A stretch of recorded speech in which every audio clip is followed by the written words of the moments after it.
Hello, everyone.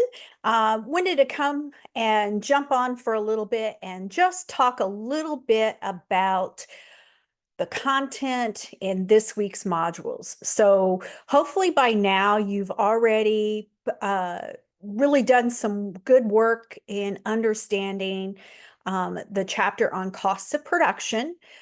Costs of production really, and those initial formulas really help us understand why businesses are making the decisions that they're making.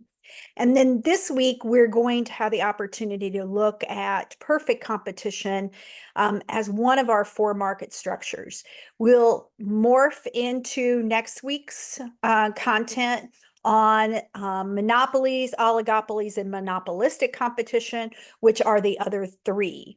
So essentially, I wanted to come today and just kind of talk a little bit about math skills and observations, but also some graphing skills. And I'm hoping that I'm not going to take too much of your time.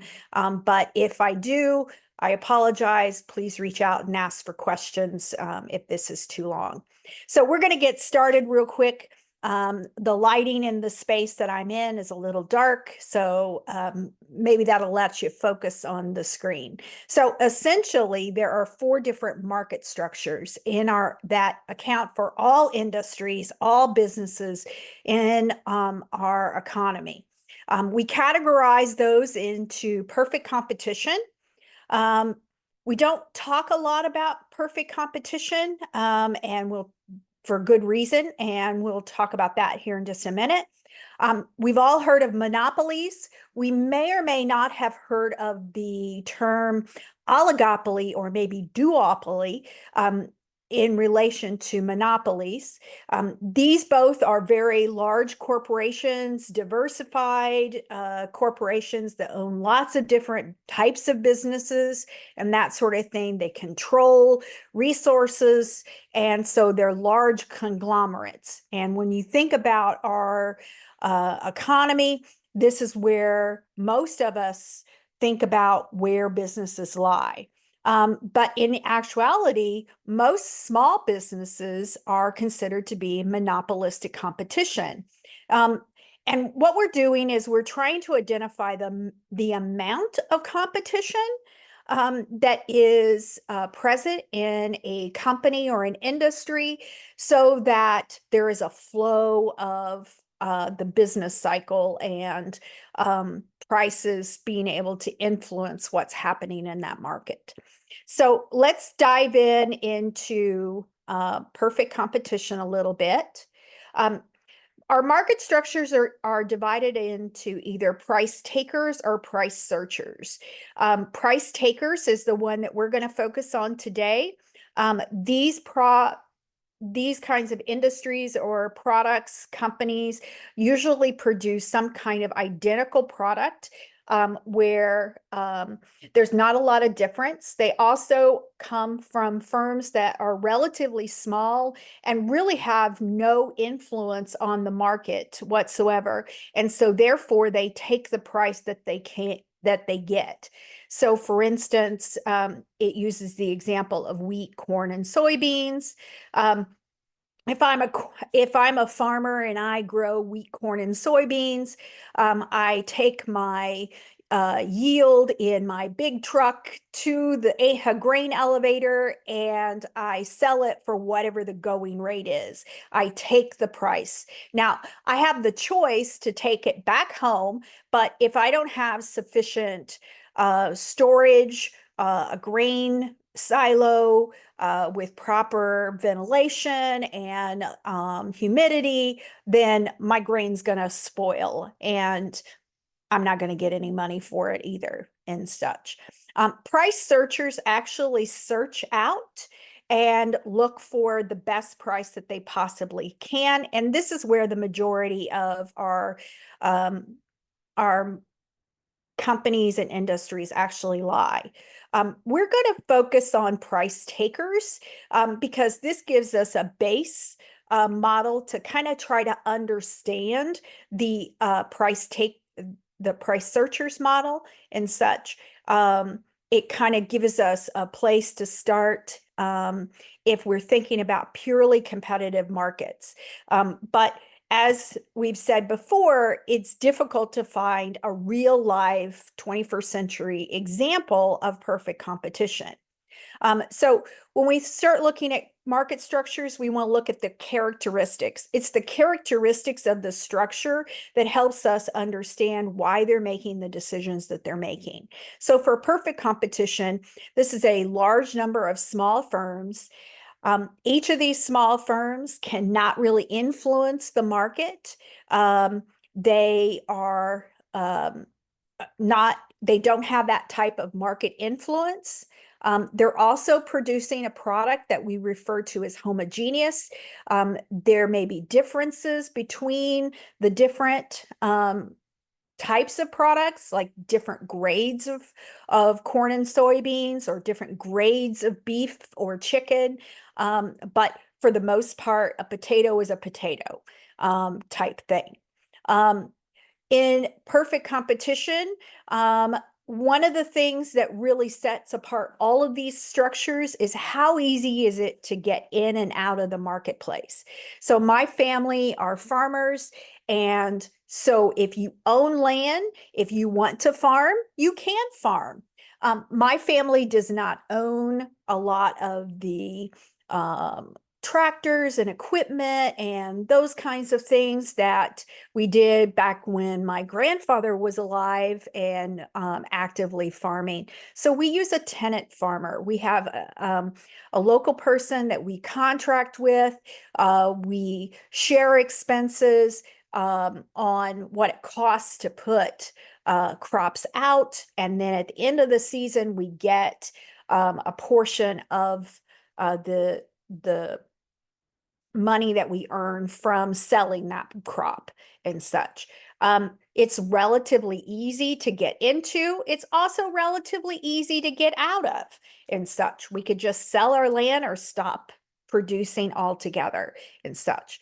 And what we learned in chapter 6 on costs of production is that we're looking at, did we achieve a normal profit? And we'll kind of talk a little bit more about what normal profit really is and such. And that's related to your discussion board this week. And if they're not achieving that normal profit, then they will exit the market and such. The closest that we can find to real examples are agricultural products, eBay, auctions, flea markets, that sort of thing. But even within that and such, there are very large organizational agricultural corporations, Tyson, companies that have thousands and thousands of acres worth of land. And so we can, even within perfect competition, there is some differences that we could come into. So when we look at market equilibrium, it is exactly what we have been talking about. We find the intersection of the supply curve for all of the different owners in the marketplace, and then all the individual demanders in the marketplace, and bring that together. And where they intersect, it gives us a market price and a market quantity. What we find, though, is that for perfect competition, an individual firm's demand for that product is going to be a perfectly inelastic curve.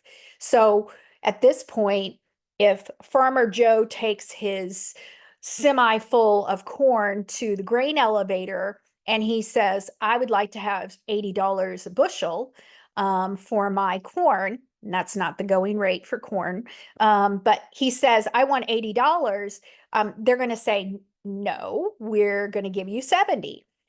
If he says, I'm feeling generous, I only need 60, no, we're going to give you 70. And so $70 is the amount that the individual firm would receive, regardless of whether or not they had 1 bushel or 10,000 bushels and such. And this is one of the characteristics that really kind of sets perfect competition apart and such.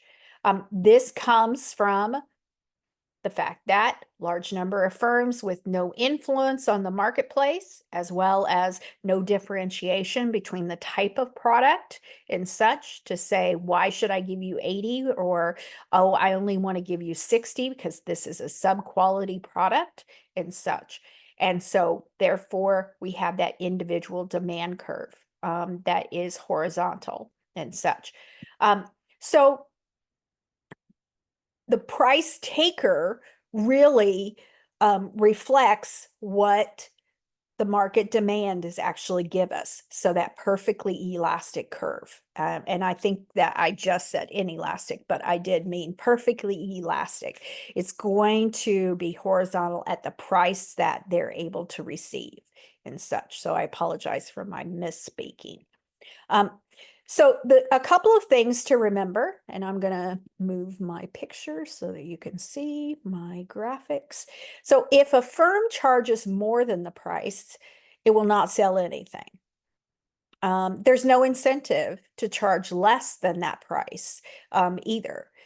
Because the firm can sell it at all that it produces at the market price, it's only going to bring to the market what it can sell at that price only. And as price takers, the only thing that the firm has any control is how many units it produces and what those costs of production are. And so using my dad's farm as an example, this helps us understand what they're able to do. So several years ago, when my grandmother was still alive, we made the decision to actually change tenant farmers and such. The person that we're a small rural community and everybody knows everybody. And we'd been using a family friend, and he decided he wanted to go ahead and retire. So as he was retiring, we looked for other families that did similar kinds of things that we could actually use. My uncle actually owns the land that is right behind my father's land. So essentially, my grandfather had split up the homestead between the two boys so that they each had land that they could utilize for their families' income.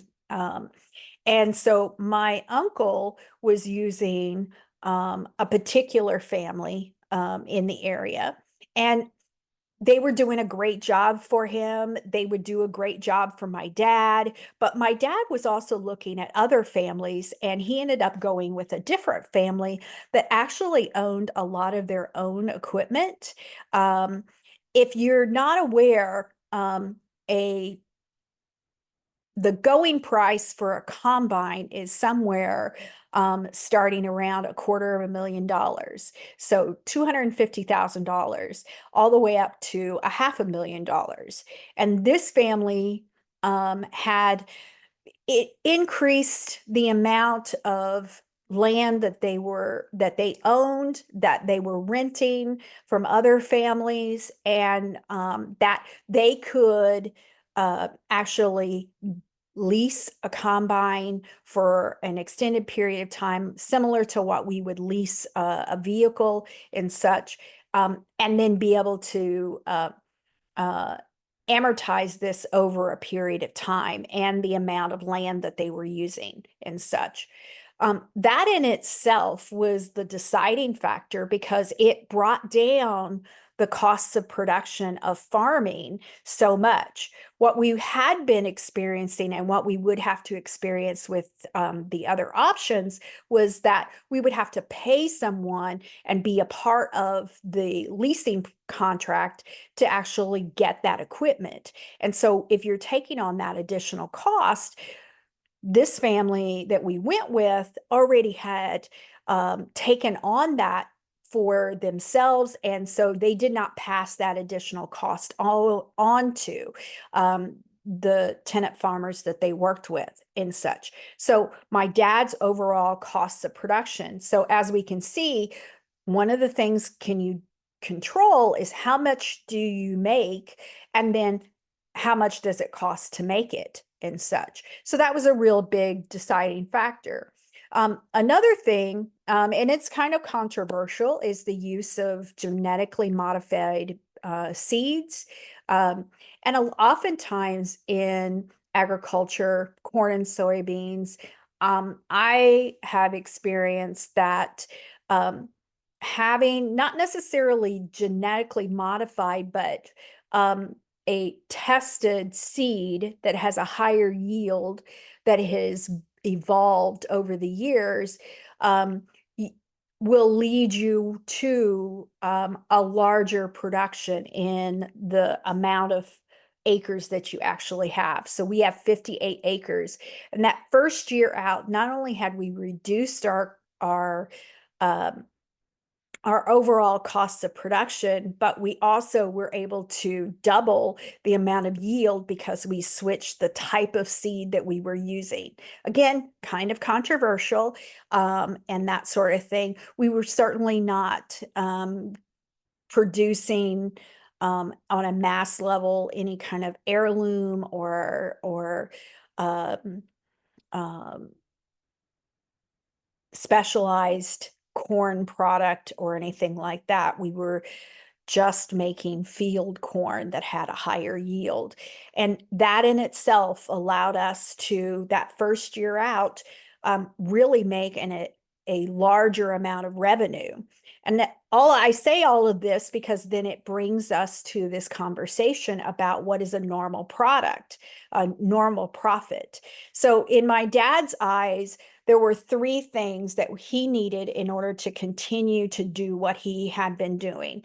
Of course, with family farms, there's a tradition. My grandfather bought the land, homesteaded the land, built it up, had a family, built his home, separated with his sons and such. So there's a lot of history there that goes along with it.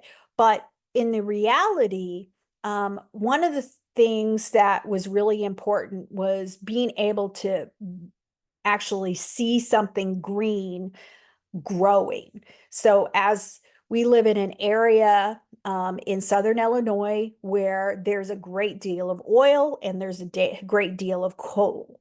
And so on many occasions over the years, we have been approached as a family, to sell our land or to lease our land to the local coal company. What this looks like is that they would strip mine, they would actually take all of the structures off the land. They would go down, take off the topsoil, and set it aside. And then they would go in and in layers would pull out the coal over a process of about 7 years.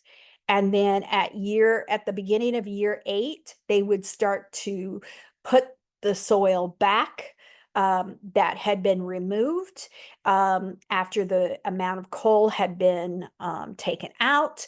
The deeper that they went, the more coal that they got, and that sort of thing, and the more money that was paid to the family. So you had a leasing, and then how much coal did you get and such. As I said, year 8, we would start to restore. And by the end of the growing season in year 9, the land would be back to its original production and we could actually go back to farming and such. My grandfather built every structure that is on my dad's land and stuff, including the house that he lives in. He's 82 years old. And so the prospect of spending his last years on earth, however many years he has left, and he's a very healthy man for the most part and such, so he's going to be here a long time. But not to look out his kitchen window and see something growing, being able to set in his kitchen that his father built, and remember all of the years and grandchildren and great grandchildren and all all of the things, all of the history that goes along with it. There was a value to that and such. We've also always used fuel oil, and heating our buildings and our houses on that land is very expensive because of that. And so we need to be able to purchase the fuel oil in order to actually make it through the winter. This is, so our costs, when we're not actively in a growing season, were important to cover those. And property taxes. If you own the land, you got taxes. You have to pay taxes on the yield that you do, that you produce and such. So you have to be able to pay your taxes as well. So can we see something green? Can we pay our winter costs of production, our costs of living? And can we cover our property taxes to the community at large and such? And those three things amounted to what our normal profit is. And you can kind of think of this along the same lines of how much do you need in order to get out of bed and go to work and such? Are you receiving a satisfactory amount to make it worth your while to get out of bed? Now, we've all laid in bed and like, I can afford to be sick today. I can't afford to be sick today. We've all had that conversation with ourselves. And if you haven't had the opportunity to ask yourself that as of yet, you just really have not lived yet. But I think that majority of us have had that conversation with ourselves. I can afford to be sick. I cannot afford to be sick. I have to go to work. And so that gives us a sense of what that normal profit. All of our market structures are going to have a base of normal profit. What do we need in order to get out of bed? And here were my dad's three things and such. And around that, beyond that, what were our costs of production? Okay, so I hope that makes sense as we're talking about perfect competition. And one of the ways that we can actually determine whether or not we have met our burden for that normal profit is by analyzing marginal revenue. So how much did we earn? So the marginal revenue is the addition. So margin means addition. This is what we look at as economists. What's the additional cost? What's the additional benefit? So what's the additional revenue or benefit that we can earn by adding one more unit of an input and such? So if I had one more tractor, how much more could I produce? In the example that I gave of my dad's farm, something simple as a backhoe. So there were trees in between the farm, the fields, and each field had so much acreage. And when we switched to our the Bumgarner family to farm for us, they had a backhoe. And one of the first things they did was to clean up those tree lines. By cleaning up those tree lines, they added an additional acre to almost every single field. So even though we owned 58 acres, we were probably only farming somewhere around 48 because of the tree line. So by cutting back the tree line, still leaving that there because there's a benefit to that in irrigation and soil erosion, oxygen, nutrients into the fields and such. We don't want to take those down completely, but just getting a little extra that would help us along improved our input. So what's the additional total revenue, the change in total revenue divided by the change in output? And in a price taker, the marginal revenue is going to be equal to the market price. And so,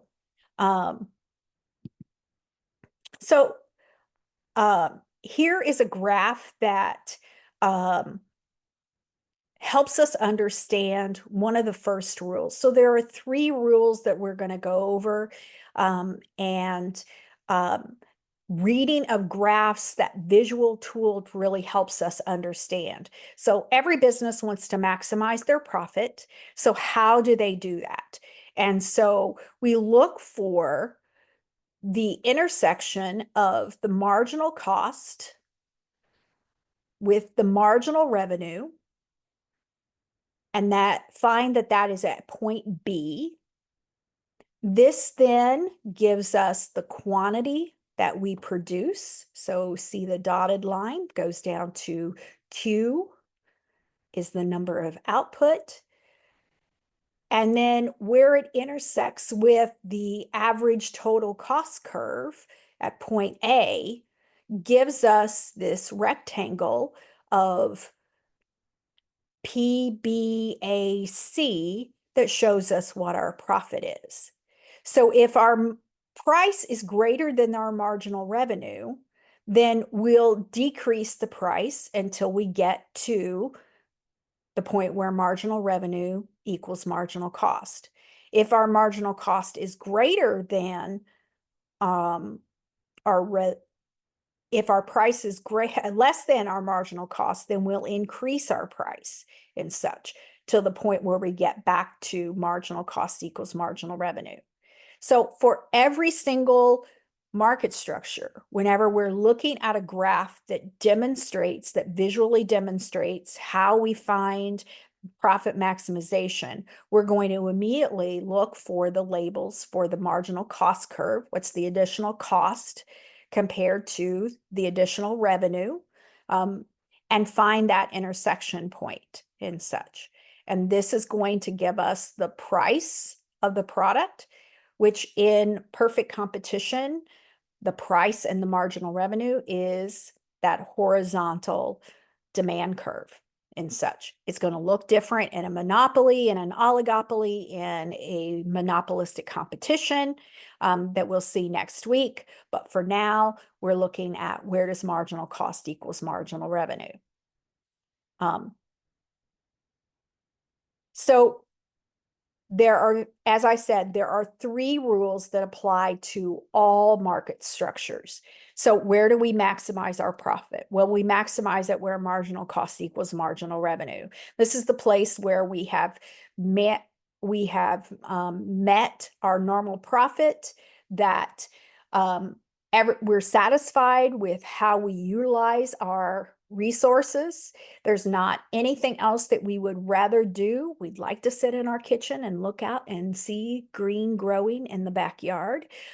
We would like to pay our winter living expenses. We would like to pay our property taxes and such. We have met our normal profit matrix. So profit is maximized where marginal cost equals marginal revenue, but not only is it maximized, but it's also minimized and such. So oftentimes some businesses don't make enough. Their price is not enough to cover all of their costs. So you have different kinds of costs. You have variable costs and you have fixed costs. If you can cover at least your variable costs, maybe you can't pay all of your mortgage, you can call the bank and say, hey, could I defer this for a month or 2? Can I renegotiate? Can I refinance? If you can't cover all of your average total costs, but you can cover all of your average variable costs, you might choose to go ahead and take a short-term loss, and you can minimize that loss by producing where marginal cost equals marginal revenue.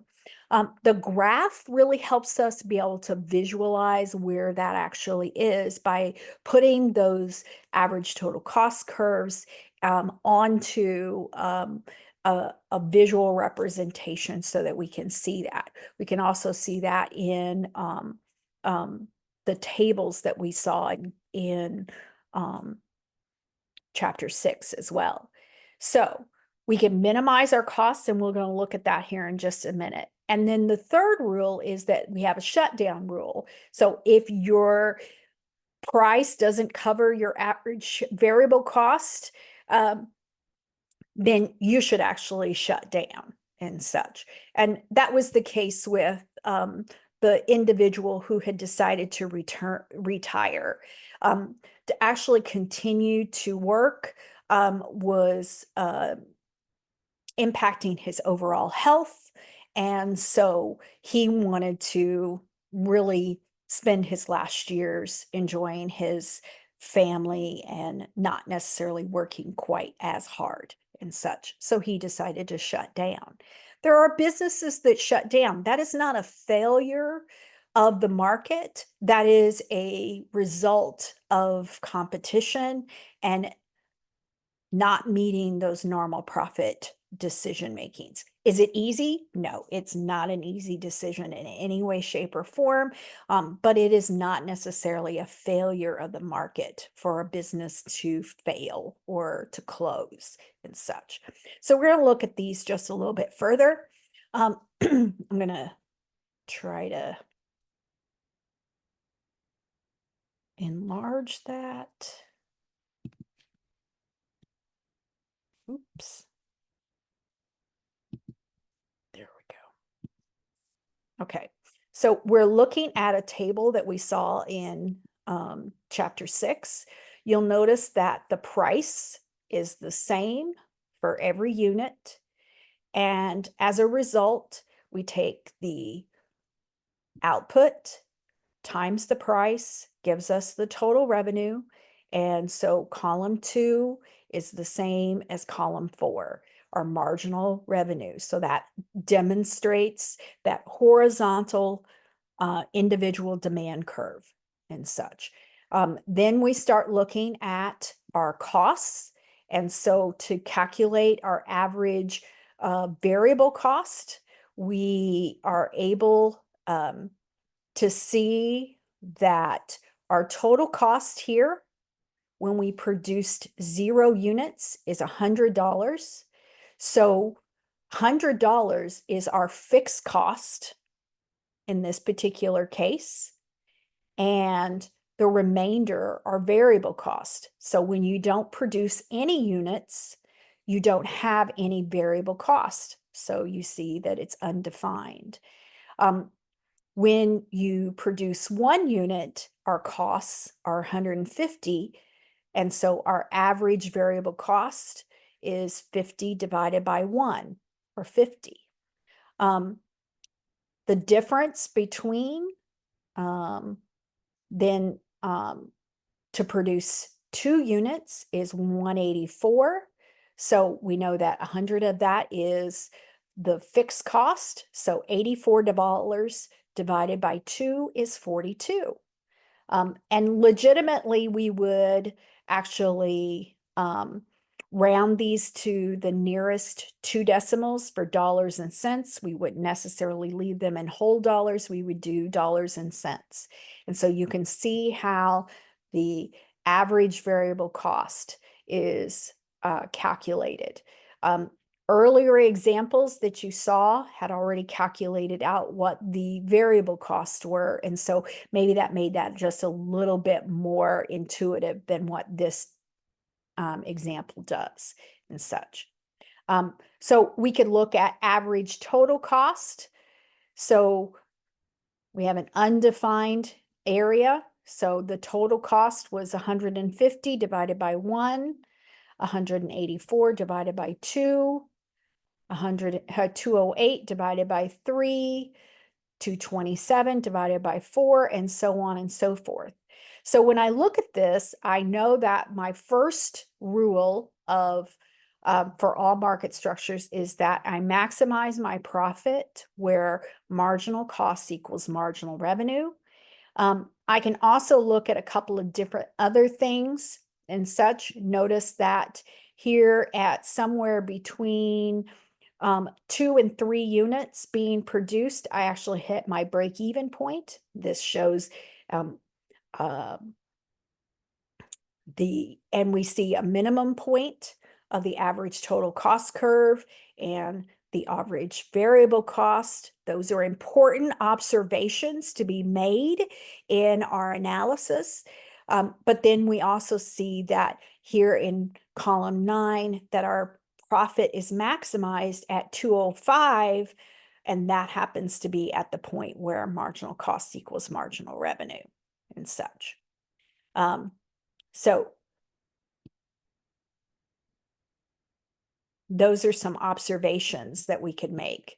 And then when we graph that, we still see that horizontal demand curve that matches the price and the marginal revenue. You see the upward sloping curve. It looks, my first favorite cost curve in economics is the marginal cost, and it looks like a Nike swoop. In fact, I love Mr. Tucker's illustrations because he always uses red. Red Nike swoop is what I always remember. And so here we see the minimum point of the marginal cost curve, which is our break-even point at producing somewhere. The minimum point of the average variable and the minimum point of the average total. The marginal cost is going through those points. And then finally, we're getting to where we see the intersection of marginal cost equals marginal revenue. That allows us to see that at 9 units, which is the same thing we would have seen in the table, but it's so much clearer here that by drawing this dotted line to the output, we can see that at 9 units and $70, our profit is maximized at $205. This one's a little harder to see. It's a little fuzzy, so I'm going to bring it in a little bit. This is that minimization of losses and such. And again, we see that the average total cost is above the marginal revenue price line. And we can't cover all of our average total costs, but we can cover all of our average variable cost. So we find the point where they intersect. This gives us our price. This tells us the number of units that we would produce. And it also shows us where that intersects with the average total cost, so we can see how much our loss would be. This firm would continue to operate in the short run and take that loss and hope that, or maybe conduct some cost-saving techniques to lower their costs of production in the next cycle or the next quarter and such. And then finally, the shutdown rule. And so again, we look at where does the marginal cost equal marginal revenue? And here we notice that that point is above the marginal revenue price line. So we're not receiving a price that is going to cover our average variable costs. That gives us the point where this particular business would even start to produce. So if it couldn't make at least $30 per unit, they wouldn't even actually produce because they've got those fixed costs and such. So this is the starting point of the supply curve. So the marginal cost also represents the supply for this particular business at the starting point of where their costs of production actually make it beneficial. Where's that initial price and that sort of thing. And we can see that this business should not operate until it gets to that $30 price and such. So because the short shutdown rule, perfectly competitive firms can actually determine where that short run supply curve, as I mentioned. It's based upon what can they control their costs of production. And your book goes into some examples to adjust and change demand when we have perfect information, which is one of the aspects where there could be a market failure if there is misinformation or lack of information or deception of bad information. Firms will enter and exit based upon their characteristics, and it will actually allow us to earn zero economic profits. Perfect competition is the most efficient market structure that we have out there, because we automatically go to zero economic profit. We look for the point where marginal cost equals marginal revenue. There are the characteristics of normal profit are simplistic and such. And so when a firm makes less than a normal profit, firms will leave the industry. And as supply decreases, there's an upward pressure on prices. And so others, it will actually keep more people in and that sort of thing. So marginal cost equals marginal revenue actually represents that philosophical and place where we can earn zero economic profit in our economy and such. And that looks like looking at various different plant sizes to actually come up with where is the best place for us to actually produce in the long run and such. And that goes to our strategic planning in business and such. So again, 3 rules for all structures, and the graphs would look slightly different, but the rules are all still there. Maximize profit where marginal cost equals marginal revenue. We minimize our losses at the same point if the price is above the average variable cost, but we can still cover those average variables, but we can't cover all of our total costs. We should operate in a short-term loss and expect a shift until we have more information.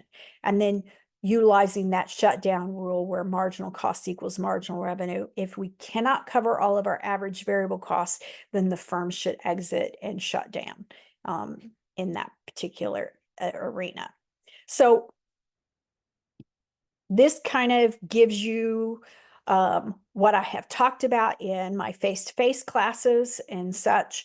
I'm glad to answer questions, clarify, bring more understanding, and hopefully that will help you in understanding not only perfect competition, but how you're analyzing and understanding monopolies, oligopolies, and then monopolistic competition.